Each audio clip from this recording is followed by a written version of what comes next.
सरकारें बदलती रही, नारे गूंजते रहे, घोषणाएं होती रही, लेकिन यमुना आज भी वैसी ही गंदी और जहरीली बह रही है। 1993 में यमुना एक्शन प्लान शुरू हुआ, करोड़ों रुपए खर्च हुए, लेकिन क्या हुआ? रिपोर्ट्स कहती है कुछ नहीं। सरकारें आती है, बड़े बड़े वादे करती है, लेकिन हकीकत यह है कि यमुना की सफाई सिर्फ एक चुनावी मुद्दा बनकर रह गई है। बीजेपी कहती है नमामि गंगे से यमुना साफ होगी। कांग्रेस ने सालों तक योजनाएं बनाई। आम आदमी पार्टी 6 पॉइंट एक्शन प्लान लेकर आई, लेकिन नतीजा आज भी यमुना झाग और गंदगी से भरी है। लेकिन सवाल यह है, क्या यमुना को सच में बचाया जा सकता है या यह बस नेताओं के भाषणों तक सीमित रहेगा? इस वीडियो में हम जानेंगे यमुना का ऐतिहासिक महत्व, उसकी मौजूदा हालत, सरकारों के सफाई अभियान और इसमें राजनीति का क्या खेल है। तो वीडियो को आखिर तक देखें और जाने पूरी सच्चाई। नमस्कार दोस्तों, मैं शेखर झा स्वागत करता हूं आप लोगों का। यमुना मैया के कारण दिल्ली में आम आदमी पार्टी की सरकार गिर गई है और हम बात कर रहे हैं यमुना की सफाई की। आप दिमाग लगा सकते हैं, जिस यमुना मैया को कई सालों से साफ किया जा रहा है, लेकिन सच्चाई कितनी है ये आप लोग खुद जानते हैं। अभी दिल्ली में बीजेपी की सरकार है और कदम उठाए गए हैं यमुना साफ करने की। सच तो यह है कि दिल्ली में यमुना अब सिर्फ नाम मात्र की रह गई है। प्रदूषण के कारण इसका प्रभाव लगभग रुक चुका है, जबकि कभी यह स्वच्छ और निर्विवाद रूप से बहा करती थी। यमुना नदी भारत की सबसे पवित्र नदियों में से एक है। हिंदू धर्म में इसका विशेष स्थान है, क्योंकि यह भगवान कृष्ण की सखी और यमराज की बहन मानी जाती है।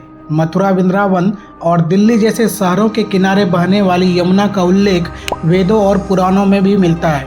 मुगल काल में इसे जीवन दायिनी कहा जाता था, क्योंकि इसके किनारे ही दिल्ली और आगरा जैसे महानगर विकसित हुए। लेकिन आज यमुना दुनिया की सबसे प्रदूषित नदियों में से एक बन चुकी है। दिल्ली में यमुना का पानी इतना जहरीला हो गया है कि इसमें ऑक्सीजन की मात्रा लगभग ना के बराबर है। भारत में यमुना नदी कुल 1376 किलोमीटर लंबा सफर तय करती है। यमुनोत्री से निकलकर यह कई राज्यों से बहती हुई प्रयागराज में संगम पर गंगा नदी में मिल जाती है। इस यात्रा के दौरान दिल्ली एक महत्वपूर्ण पड़ाव बनता है। यमुना नदी पल्ला गांव से दिल्ली में प्रवेश करती है और जैतपुर तक लगभग 52 किलोमीटर बहती है। लेकिन बड़ा सवाल यह है कि दिल्ली में पहुंचते ही यमुना इतनी प्रदूषित क्यों हो जाती है? असल में वजीराबाद से आगे बढ़ते हुए नजफगढ़ से लेकर ओखला तक यमुना में 26 बड़े नाले गिरते हैं, जो घरेलू और औद्योगिक गंदगी से भरे होते हैं। इसके अलावा दिल्ली की बड़ी आबादी से निकलने वाला सीवेज और कचरा भी यमुना में समा जाता है, जिसमें यह एक पवित्र नदी से गंदे नाले में बदल जाती है। बीते 31 वर्षों में यमुना की सफाई सिर्फ एक राजनीतिक नारा बनकर रह गई है। हर सरकार ने इसे लेकर योजना बनाई, बड़े बड़े वादे किए और हजारों करोड़ रुपए खर्च कर दिए, लेकिन नतीजा शून्य रहा। ना तो नदी की स्थिति सुधरी और ना ही पानी पीने योग्य हो सका। उल्टा बढ़ते प्रदूषण और गंदगी ने यमुना को और भी बदतर बना दिया। स्थानीय लोगों की माने तो 1984 से पहले यमुना का पानी इतना साफ था कि लोग इसे आचमन के लिए इस्तेमाल करते थे, लेकिन समय के साथ इसमें कचरा, औद्योगिक अपशिष्ट और सीवेज बहाया जाने लगा, जिससे यह एक जहरीली धारा में बदल गई। आज हालत ऐसा है कि इसमें स्नान करना तो दूर, इसे लोग छूने से भी कतराने लगे हैं। आप लोगों को बता दूं, यमुना को साफ करने के लिए पिछले 3 दशकों से कई योजनाएं चलाई गई है, लेकिन अब तक कोई ठोस परिणाम नहीं निकला। केंद्र सरकार ने 1993 में यमुना एक्शन प्लान YAP शुरू किया, जिसमें सीवेज ट्रीटमेंट प्लांट STP बनाने, औद्योगिक कचरे को रोकने और नदी किनारे अतिक्रमण हटाने की योजना थी। इसके लिए हजारों करोड़ रुपए खर्च किए गए, लेकिन दिल्ली, मथुरा और आगरा में यमुना अब भी गंदी है। मुख्य समस्या यह रही कि STP की क्षमता कम है और नाले से सीधे नदी में मिलते रहते हैं। 2014 में मोदी सरकार ने नमामि गंगे मिशन की शुरुआत की, जिसमें यमुना की सफाई भी शामिल थी। लक्ष्य था कि 2020 तक यमुना को 80% तक सुधार किया जाएगा, लेकिन अब तक मात्र 5 से 10% सुधार ही हो पाया है। इसकी मुख्य वजह फंड का प्रभावी उपयोग न होना और केंद्र व राज्य सरकार के बीच समन्वय की कमी। दिल्ली में अरविंद केजरीवाल सरकार ने भी यमुना पुनर्जीवन प्रोजेक्ट की घोषणा की और 2025 तक यमुना को स्वच्छ बनाने का दावा किया।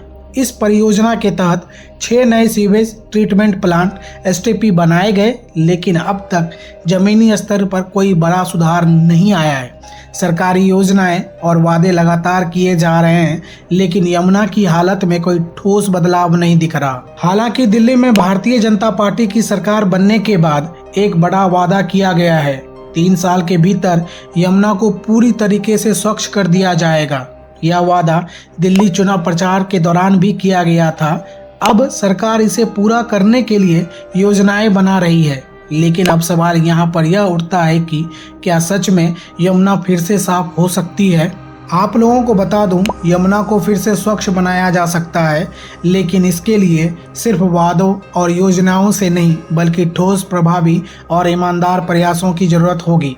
दुनिया के कई देशों ने अपने नदियों को पुनर्जीवित किया है। लंदन की थेम्स नदी और जर्मन की राइन नदी भी कभी यमुना जितनी ही प्रदूषित थी, लेकिन सरकारों की मजबूत नीतियों और जनता की भागीदारी से वह आज फिर से स्वच्छ हो चुकी है। भारत में भी यह संभव है। अगर सरकार, प्रशासन और आम आदमी मिलकर सही दिशा में काम करे तो यमुना को दोबारा निर्मल बनाया जा सकता है।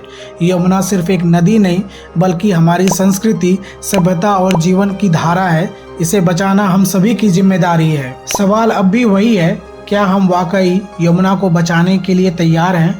आप लोगों का बहुत बहुत धन्यवाद वीडियो में बने रहने के लिए।